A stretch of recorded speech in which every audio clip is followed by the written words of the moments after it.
এমন একটা হাসপাতাল যেখানে জম্বি বানানো ডাক্তার ছিল। সে মানুষদের জম্বি ইঞ্জেকশন দিয়ে জম্বি বানিয়ে দিত। তারপর একদিন পিন্টু ও তার গ্রামবাসীরা ওই জম্বি ডাক্তারকে ধরতে ওই হাসপাতালে এসে যায়। আরে গ্রামের লোকেরা দেখো, এটা সেই জায়গা যেখানে একটা শয়তান ডাক্তার আমাকে জম্বি ইঞ্জেকশন দিয়েছিল। তারপর থেকে মাঝরাতে আমি জম্বি হয়ে যাই। সে নয় বুঝলাম পিন্টু ভাই, কিন্তু ওই শয়তান ডাক্তারকে আমরা কোথাও দেখতে পাচ্ছি না। চলো আমরা বরং ওকে খোঁজা শুরু করে দিই। তারপর ওরা ওই ডাক্তারকে খুঁজতে শুরু করে দিল। হঠাৎ ওরা ঘরের মধ্যে একটা নার্সকে বাঁধন অবস্থায় বসে থাকতে দেখতে পায়। নিখিল দাদা, ওই দেখো একটা নার্স বাঁধন অবস্থায় বসে আছে। কিন্তু আমি ভাবছি ওরকমভাবে বসে আছে কেন, আর আশেপাশেও তো কেউ নেই। পিন্টু ভাই ওসব ছাড়ো, আর আমরা ওই ডাক্তারকে খুঁজি চলো। নার্স ম্যাডাম, আপনি এমনভাবে এখানে বসে আছেন কেন? আর আপনাকে এমনভাবে কে বা বেঁধে রেখেছে? আমাকে তুমি সাহায্য করো, আমি বড্ড অসহায় হয়ে গেছি। আমাকে ওই ডাক্তার কেমন জানি একটা ইঞ্জেকশন দিল, তারপর আমাকে জোর করে চেয়ারের সাথে বেঁধে দিল। আমার মনে হয় ওই বদমাস ডাক্তারটা নার্স ম্যাডামকেও জম্বি ইঞ্জেকশন দিয়েছে। পিন্টু ভাই চলো, আমরা এখান থেকে পালিয়ে যাই। এই জায়গাটা আমার কেমন জানি লাগছে। না নিখিল দাদা, ওই অসহায় নার্সকে এখানে একা রেখে দিয়ে চলে যাওয়াটা ঠিক হবে না আমাদের। কিন্তু তুমি তাহলে চাইছোটা কি? মানে আমি বলছিলাম কি, নার্সকেও আমাদের সঙ্গে নিয়ে যাই। তারপর পিন্টু ওই নার্সকে বাঁধন থেকে মুক্ত করে পিন্টু তাকে বাড়িতে নিয়ে যায়।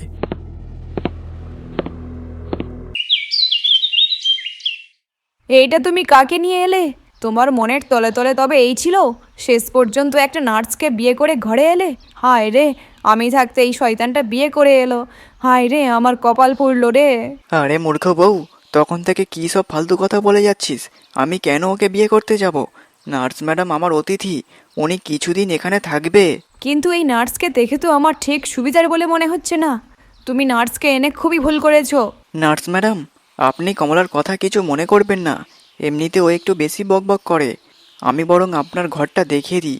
পিন্টু নার্সকে সাথে নিয়ে যায় আর ওই নার্সকে আলাদা একটা ঘরে থাকার জন্য দেখিয়ে দেয়। রাত যখন গভীর হয় তখন ওই নার্সের শরীরে জম্বি ভাইরাস ছড়িয়ে পড়ে আর কিছুক্ষণের মধ্যে সে সম্পূর্ণ জম্বি হয়ে যায়। এই তো, এখন আমাকে স্বীকার করতে হবে। আমার খুব খিদে পাচ্ছে, এখনই কাউকে আর আস্ত রাখা যাবে না। ওগো, তুমি কি কিছু শুনতে পাচ্ছ? কেমন জানি একটা ভয়ঙ্কর শব্দ আসছে, কিন্তু এই শব্দ তো পাশের ঘর থেকে আসছে মনে হচ্ছে। কই না না, হতে পারে তুমি ভুল শুনেছো হয়তো।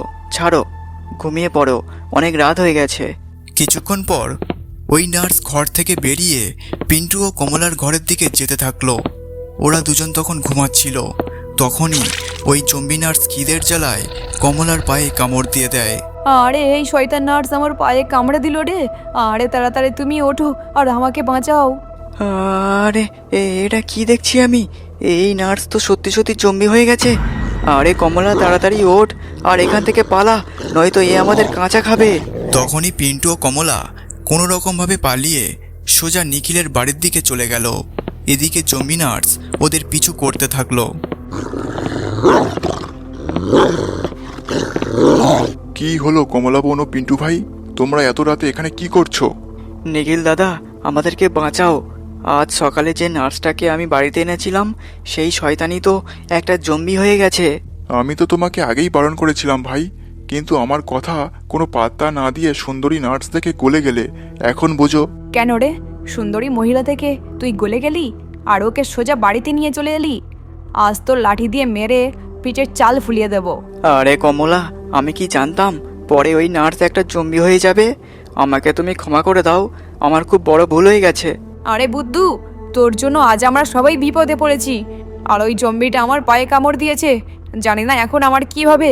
তখনই ওই জম্বি নার্স নিখিলের বাড়ির দরজার সামনে দাঁড়িয়ে থাকে আর ওর দরজায় জোরে জোরে লাথি মারতে থাকে। মনে হয় ওই জম্বি নার্স এখানেও চলে এসেছে। হে ভগবান, এখন কি করব নিখিল দাদা? এদিকে কমলার শরীরে জম্বি ভাইরাস আস্তে আস্তে ছড়িয়ে পড়ে। কমলা, তুমি ঠিক আছো তো? তুমি আবার জম্বি হয়ে যেও না যেন। নিখিল দাদা, তুমি কিছু একটা করো, নয়তো ওই জম্বি দরজা ভেঙে এখানে চলে আসবে। তখনই ওই জম্বি দরজায় লাথি মারতে মারতে একটা সময় দরজাটা খুলে যায়। এই তো, তোরা সবাই এখানেই আছিস দেখছি। এবার তোদেরকে আমার হাত থেকে কেউ বাঁচাতে পারবে না। আজ সবাইকে আমি কাঁচা খাবো। এতটুকু বলে ওই জম্বি ওদের কাছে আসতে থাকে। তখনই কমলা সম্পূর্ণ জম্বি হয়ে যায়। এই তুই আমার সামনে থেকে সরে যা, নয়তো খুব খারাপ হবে। এটা কি হয়ে গেল নিখিল দাদা? আমার বউ তো এতক্ষণে ঠিক ছিল, কিন্তু এখন জম্বি হয়ে গেল। এই নার্স আর কমলা দুজনেই তো জম্বি হয়ে গেল। এখন আমি কি করব? এই, তুই আমার সামনে থেকে সরে যা। তুই কি ভুলে গেছিস আমি তোকে কামড়েছি বলে তুই আমার মতো হয়েছিস? পিন্টু ভাই, আর কান্নাকাটি করে মন খারাপ করো না। যা হবার হয়ে গেছে। এখন আমাদের উচিত এখান থেকে পালানো, নয়তো ওই দুটো জম্বি আমাদেরকেও ছাড়বে না। তারপর ওরা দুজন পিছনের দরজা থেকে দৌড়ে পালিয়ে গেল। আরে নিখিল দাদা, আমার একমাত্র বউকে হারিয়ে আমি নিঃস্ব হয়ে গেলাম। ও তো এখন জম্বি হয়ে গেছে। এখন আমি কি করব? কমলাকে ওখানে রেখে আসাটা কি ঠিক হলো? পিন্টু ভাই, মন খারাপ করো না।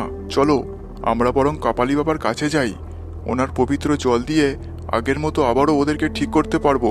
ওরা দুজন পালিয়েছে, আমরা নিজেদের মধ্যে লড়াই করা ঠিক হবে না। আমরা তো এখন বন্ধু। আমাদের দুজনের উদ্দেশ্য এখন মানুষ শিকার করা আর ওদেরকে জম্বি বানানো। হ্যাঁ, তুমি তো একদম সঠিক কথা বলেছ।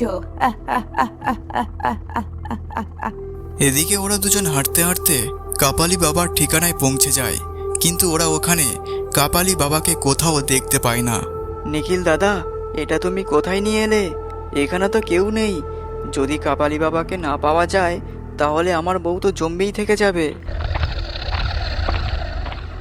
আরে ওই দেখো, ওটা তো পিন্টু ঠাকুরপোর বউ কমলা। ও জম্বি হয়ে গেছে। আরে হ্যাঁ, চুপচাপ থাকো, আওয়াজ করো না। ওই জম্বিগুলো আমাদের দেখতে পেলে আমাদেরকেও ছাড়বে না। কই পিন্টু সোনা, কোথায় পালিয়ে বেড়াচ্ছ? লুকোচুরি তো অনেক হলো, এবার নিজের বইয়ের কাছে ধরা দাও। নিখিল দাদা, এই হতচ্ছাড়ি তো সত্যি সত্যি সম্পূর্ণ জম্বি হয়ে গেছে। আরে পালাও! তারপর ওই দুটো জম্বি ওদেরকে ধরার জন্য ওদের পিছু দৌড়াতে লাগলো।